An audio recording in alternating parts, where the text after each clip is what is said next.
할렐루야. 아침 기도에 오신 여러분들을 진심으로 축복합니다. 바쁘고 지친 하루가 우리를 기다리고 있지만 하나님을 찬양하는 기쁨이 가득한 아침이 되길 소망합니다. 함께 찬양합시다.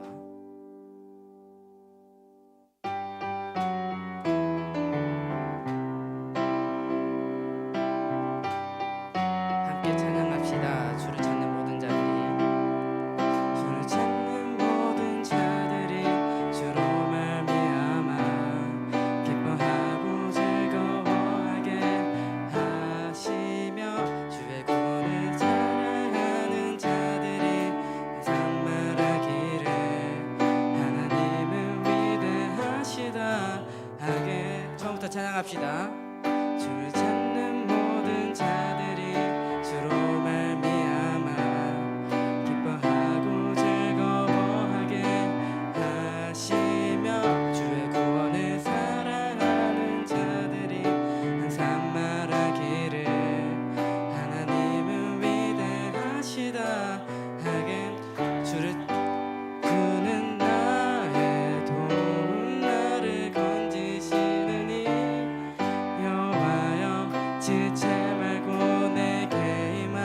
하소서. 가난하고 궁핍한 내 마음 가운데 여호와여 속히 임하소서.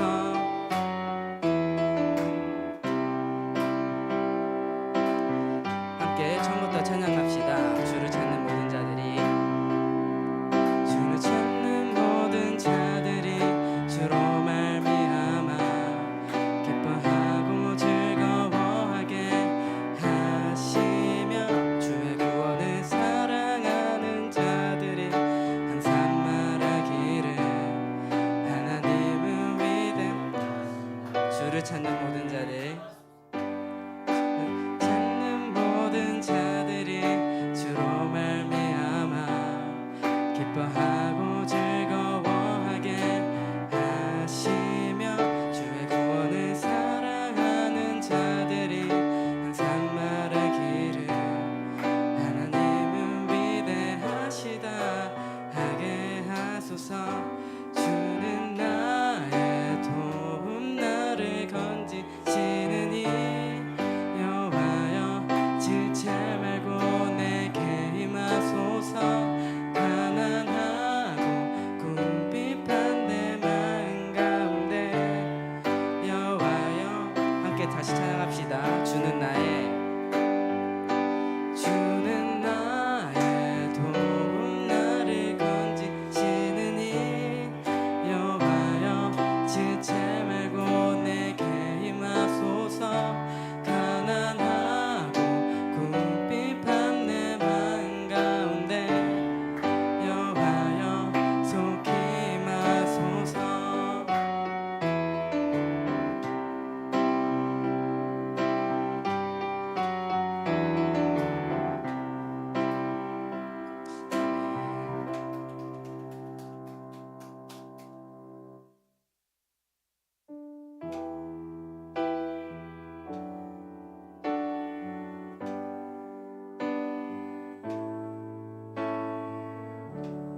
함께 찬양합시다. 찬양의 열기. 찬양의 열기 모두 끝나면 주 앞에 나와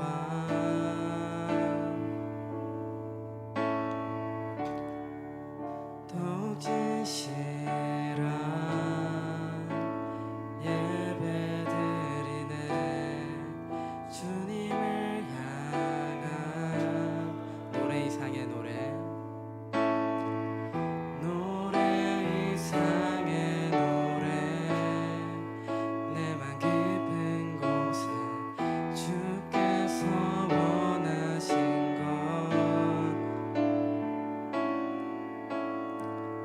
화려한 음악보다 뜻없는 열정보다 중심을 원하시죠. 주님께 드릴 마음의 예배, 주님을 위한, 주님을 향한 노래. 중심 잃은 예배 내려놓고 이제 나 돌아와 주님만 예배해요. 함께 처음부터 찬양합시다. 찬양의 열기. 길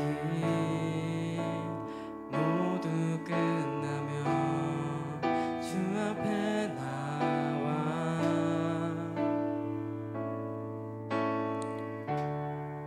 더욱 진실한 예배 드리네. 주님을 향한 노래 이상의 노래 이상의 노래. 내 맘 깊은 곳에 주께서 원하신 것 화려한 음악보다 뜻없는 열정보다 주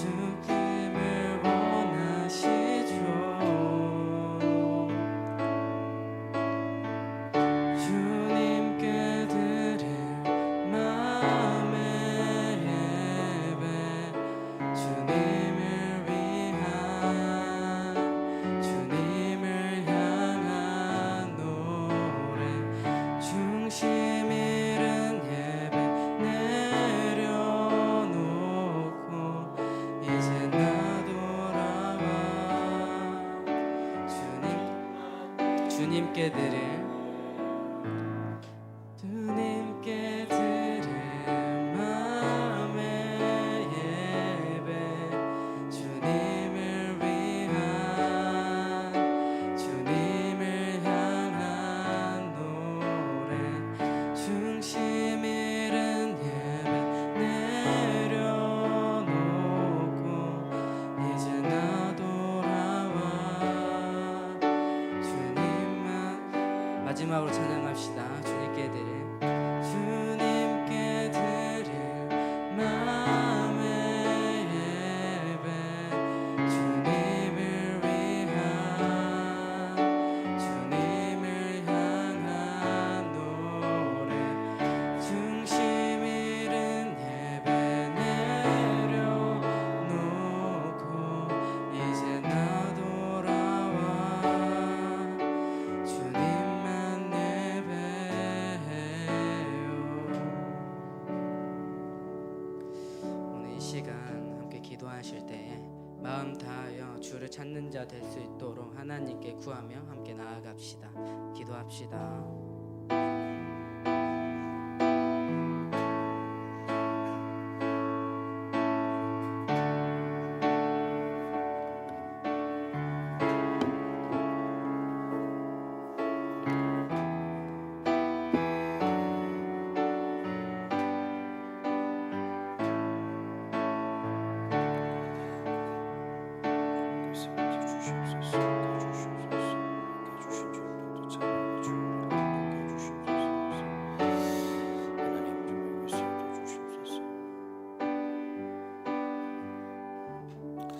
하나님 감사합니다. 이 아침에 우리의 중심을 주님께 드리며 우리의 예배를 주님께 드립니다. 이 시간 주님의 전 앞에 우리가 무릎 꿇을 때 하나님의 음성을 듣게 하여 주시고 당신을 향한 그 마음을 당신을 향한 그 사랑이 쏟아질 수 있도록 주님 이 시간 우리와 함께 하여 주시옵소서. 이렇게 주께서 이 아침에 우리에게 말씀하시고 우리 마음을 만져주실 걸 믿으며 이 모든 말씀 예수님의 이름으로 기도드립니다. 이 아침에 함께 보실 말씀 열왕기상 17장 1절에서 6절까지의 말씀입니다. 열왕기상 17장 1절에서 6절까지의 말씀. 우리 찾으셨으면 길지만 함께 읽도록 하겠습니다. 같이 읽겠습니다.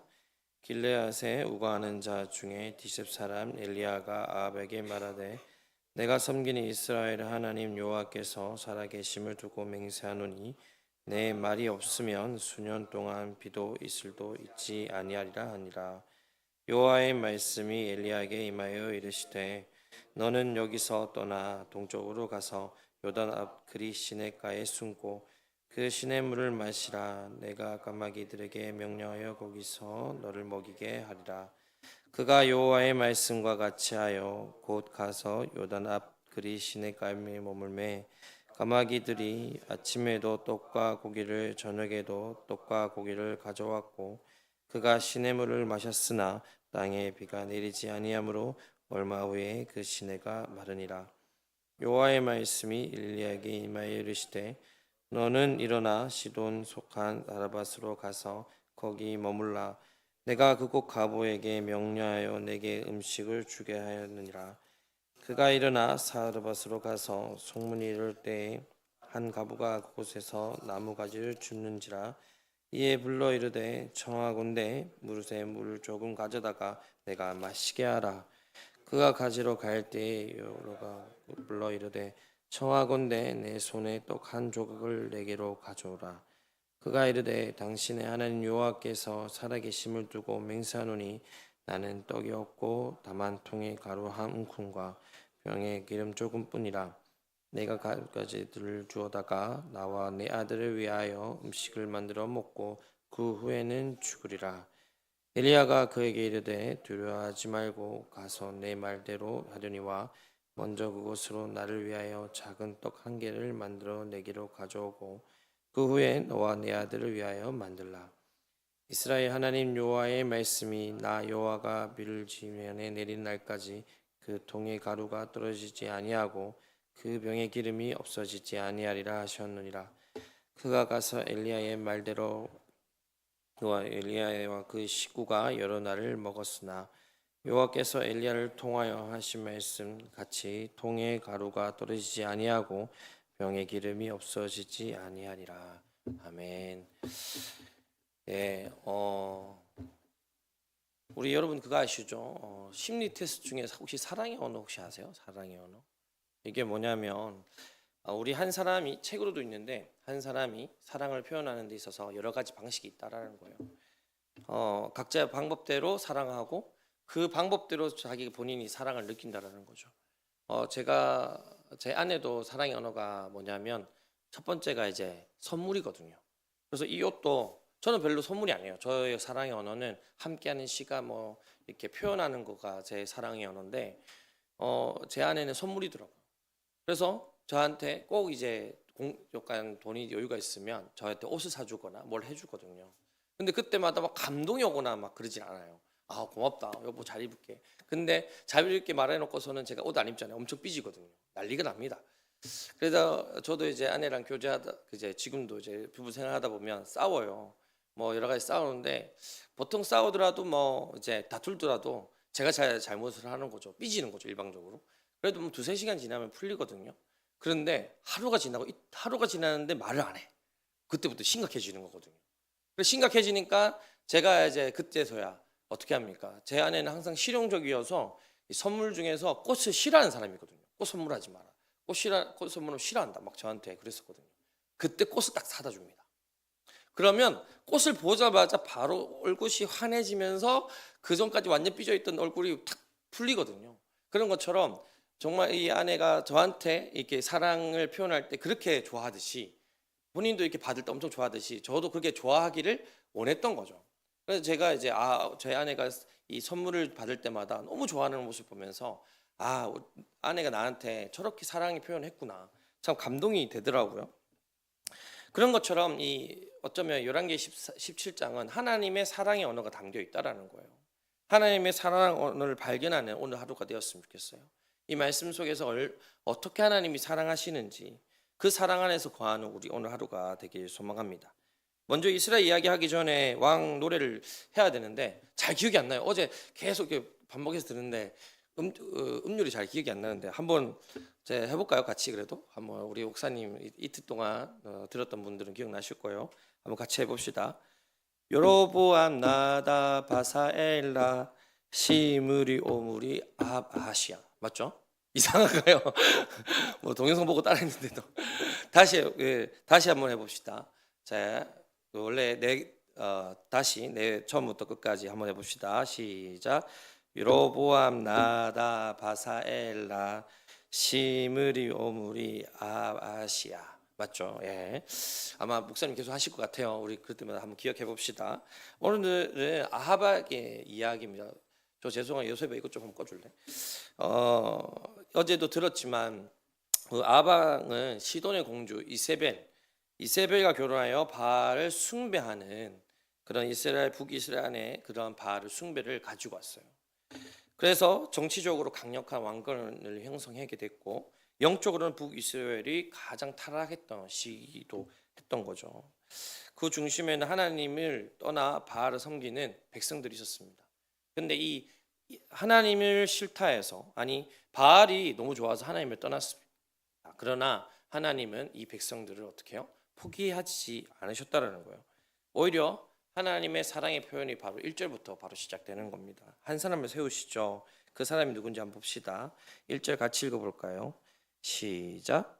기르앗에 우거하는 자 중에 디셉 사람 엘리야가 아합에게 말하되 내가 섬기는 이스라엘 하나님 여호와께서 살아계심을 두고 맹세하노니 내 말이 없으면 수년 동안도 여기는 이제 디셉 사람 길르앗에 우거하는 자 중에 디셉 사람 엘리야라는 거죠.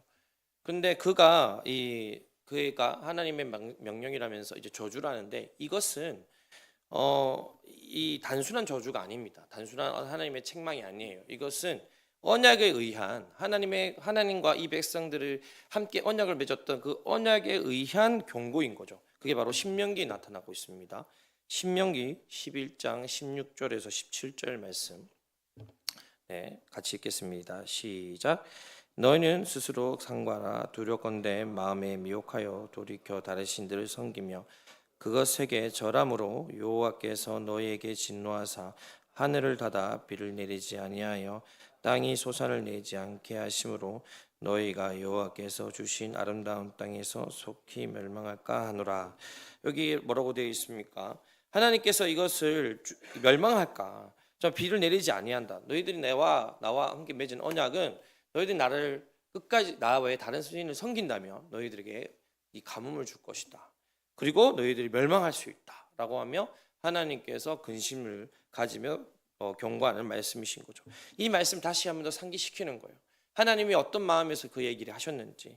가뭄이 심판이지만 다르게 말하면 동시에 회개의 초청이기도 한 거죠. 하나님의 백성들이 이거를 들었을 때, 그리고 이 가뭄의 상황이 됐었을 때, 정말 하나님이 그들에게 정말 깨닫기 원하는 것은 누가 진짜 하나님이냐는 거죠. 왜냐하면 바알 신은 이 비의 신이기도 하거든요. 그러니까 비를 내리는 분이 누구시냐는 거예요. 비를 멈추시는 분이 누구시냐는 거예요. 진짜 성교할 때 분이 누구냐라고 이 백성들에게 하나의 마음을 이야기하는 겁니다. 그리고 담대하게 엘리야에게 이렇게 말하죠. 자기가 이렇게 얘기합니다. 내가 섬기는 하나님, 이스라엘 하나님 여호와께서 살아계심을 두고 맹세한다. 이렇게 이야기합니다. 이 말은 이 뉘앙스에는 이렇게 있습니다. 내가 이 땅에 속한 백성일지라도 내 주인은 하나님시다라고 선포하는 겁니다. 바알도 아니다. 당신 또 왕도 아니다. 이 나라도 나의 주인이 아니다. 나의 주인은 오직 참되신 하나님 여호와 그분만이 나의 주인이시다 하면서 이 가뭄을 주시는 것에 대해서 선포한다라는 겁니다. 정말 이 앞에 이 엘리야는요, 이 처음 등장하는 모습이거든요. 처음이기 때문에 그 누구가 이 사람 엘리야인지 어떤 선지자인지 잘 몰라요. 근데 엘리야가 이렇게 얘기하죠. 내가 말하기 전까지 절대로 이 비가 내리지 않을 거다라고 강력한 경고를 합니다. 그리고 하나님께서 그를 어디요? 요단 앞 그리 시내가로 보내십니다. 물론 아합의 위험에서부터 피하시는 것도 있지만 훈련시키는 부분도 있겠죠. 그건 좀 이따 보기로 하고, 아합 입장에서 한번 생각해 봅시다. 듣도 보도 못한 사람이 갑자기 나타나가지고 그러면서 갑자기 이게 어떻게 보면 저주를 하는 거죠. 처음에 신경도 쓰지 않았을 겁니다. 그런데 며칠이 지났을 거예요. 비가 와야 되는데 비가 오지 않는 겁니다. 이슬이 와야 되는데 이슬이 내리지 않는 거예요. 그러니까 어떻게 하죠? 본격적인 가뭄이 시작되는 거예요. 그러면서 들판이 마르고 그리고 가축이 죽고 나라가 전체가 이 가뭄에 의해서 죽어가는 것처럼 느껴지는 겁니다. 그때부터 엘리야를 찾았을 거예요. 왜냐하면 엘리야가 강력하게 그렇게 말했거든요. 내가 말하기 전까지는 절대로 비가 내리지 않을 거다. 이렇게. 그래서 이 기간이 뭐 짧으면 3개월, 길면 6개월, 더 길면 1년까지도 볼 수 있다고 해요. 그 1년 동안 어떻게 해요? 이 가뭄이 온 거예요. 그렇게 하나님은 엘리야를 보호하신 거예요. 보호할 수밖에 없는 거죠. 왜요? 이 가뭄이 유지가 돼야 되니까. 나중에 그 다음 18장에 여러분도 잘 아시지만 바알 선지자와 싸우는 장면이 있잖아요. 3년 되어서야 그 모습이 나타나진 거죠. 하나님의 의도가 있다라는 겁니다. 엘리야는 그 그리 시내가에서 할 수 있는 게 있었을까요? 아무것도 없죠. 할 수 있는 거는 뭐예요? 물 마시는 거, 먹을 거. 근데 먹을 것을 누가 갖다 줍니까? 까마귀예요. 까마귀 갖다 준답니다. 처음에 이 말씀을 보는데 사실 이런 생각이 들었어요. 하나님이 여러 방식으로도 이제 음식을 보내주실 수 있잖아요. 가장 멋진 모습은 천사죠. 천사가 한번 딱 나타나가지고 음식을 딱 차려주면서 야 먹어라 파이팅 하면서 갈 수도 있는 거 아닙니까? 아니면 그뿐만 아니라 개로 보낼 수도 있고 여러 가지 형태로 보낼 수 있는데 하필이면 까마귀예요. 까마귀. 이 당시에 사람들은 이 까마귀를 탐욕스럽고 부정한 새, 이 정한 새가 있고 부정한 새가 있잖아요. 그 중에 부정한 동물 중에 바로 이 까마귀에 속하는데 이 부정한 동물이 가지고 오는 거예요. 엘리야는 매일매일 하는 일이 뭐냐면 이 까마귀를 기다리는 일입니다. 이거밖에 할 게 없어요. 그리고 기도했겠죠 당연히. 그러면서 주님께 묻는 겁니다. 하염없이 부정한 까마귀가 가져오는 음식을 놓고 가는 걸 보면서 이 상황이 처음에는 황당했을 것 같아요. 하나님 왜 부정한 이 동물을 사용하십니까? 당신께서 부정하다고 하는 그 동물 왜 이해가 가지도 않고 또 하나님께 또 묻고 또 물었을 거예요. 그래서 그렇게 하루하루가 지났을 겁니다. 그리고 깨달았을 것 같아요. 뭘 깨달았냐? 하나님 그가 기다렸던 건 까마귀가 아니었어요. 그가 기다렸던 것은 하나님을 기다렸던 거예요. 왜요? 하나님께서 이렇게 얘기했거든요. 자, 너의 먹을 것을 이 까마귀를 통해서 주겠다. 예언을 하신 거죠. 그 도구는 중요하지 않아요. 하나님의 예언이 선포되었고 이거는 성취되어진다라는 겁니다. 다시 말해서 까마귀를 볼 때마다 하나님이 하시는구나라고 기억이 나고 하나님이 주시는구나라고 그 안에 감동이 있었을 거라는 거죠. 그제서야 그는 이해했을 것 같아요. 아, 하나님이 이 가뭄을 주시겠다고 예언하셨고 이 가뭄을 주신 것은 뭐냐면 까마귀를 주신 것처럼 나를 살리기 위해서, 이 백성을 살리기 위해서 이 가뭄을 주신 거구나라고 이해가 되었을 거라는 거죠. 처음에는 아마 엘리야도 이게 몇 년이 걸릴지 몰랐죠. 왜 하나님이 얼마나 주겠다 이런 얘기하지, 얼마 동안 가문을 하겠다는 얘기 없었으니까. 하루가 지나고 이틀 지나고 계속 이 상황 자체가 엘리야 입장에서도 이해가 되지 않을 수도 있겠다는 생각이 들었어요. 그러나 그는 까마귀를 보면서 깨달은 겁니다. 아, 하나님은 이 까마귀조차도 하나님께서 도구일 뿐이구나. 이 가뭄도 하나님의 도구일 뿐이구나. 이 까마귀를 통해서 나를 살리시는 것처럼 이 가뭄을 통해서 이 백성을 살리시겠구나라고 그는 깨달았던 거죠. 그렇게 엘리야는 겸손을 배우고 하나님에 대한 신뢰를 배우고 하나님만 의지하는 믿음을 배웠던 것 같아요. 그렇게 하나님의 이 가문을 통해서 백성을 살리실 거라는 것을 알게 되면서 하나님께서 사르밧으로 가라고 했을 때 그는 순종했습니다. 그게 8절, 9절, 10절이죠. 같이 읽을게요. 시작. 여호와의 말씀이 엘리야에게 임하여 이르시되 너는 일어나 시돈에 속한 사르밧으로 가서 거기 머물라. 내가 그곳 가부에게 명령하여 내게 음식을 주게 하였더니 그가 일어나 사르밧으로 가서 성문에 이를 때 한 가부가 그곳에서 나무가지를 주는지라. 이에 불러 이르되 정하건대 그릇에 물을 조금 가져다가 내게 마시게 하라. 여러분들 아시죠? 이세벨의 고향이 바로 시돈입니다. 시돈에서 왔어요. 근데 하나님께서 시돈으로 보내는 거죠. 엘리야에게. 얼마나 좀 황당했습니까? 그러나 그는요, 그거 안에 어떤 믿음이 있었겠습니까? 까마귀를 통해서 자기를 살리시듯이 뭔가 하나님께서 시르밧에 하나님께서 하실 일이 있으시겠구나라고 해서 찾아가게 된 거죠. 그렇기 때문에 순종하고 나아가게 된 겁니다. 그러면서 한 여인을 만나게 돼요. 그리고 하나님의 명령에 따라서 어떻게 해요? 그 여인에게 먹을 것을 요청하게 됩니다. 근데 그 여인 입장에서 너무 부담스럽죠. 남편도 없고 지금 아이는 쫄쫄 굶어가고 있고 남은 것은 가루 조금이랑 기름밖에 없는데 그것을 자기에게 식사를 준비해 달라. 사실 낯선 남자가 와서 먼저 떡을 달라고 하면 얼마나 부담스럽습니까? 두렵기도 하고요. 하지만 엘리야는 그 마음 가운데 이러한 믿음이 있었을 거예요. 이 여인에게 이렇게 쳐다봤지 않았을까요?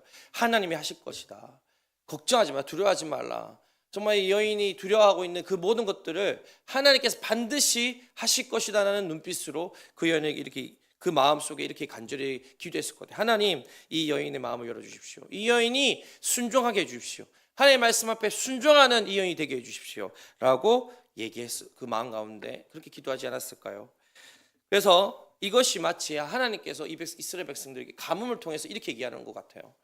제발 돌이켜라. 제발 내가 살아있는 것을 인정하고 너희가 살려면 제가 살려면 돌아와야 된다.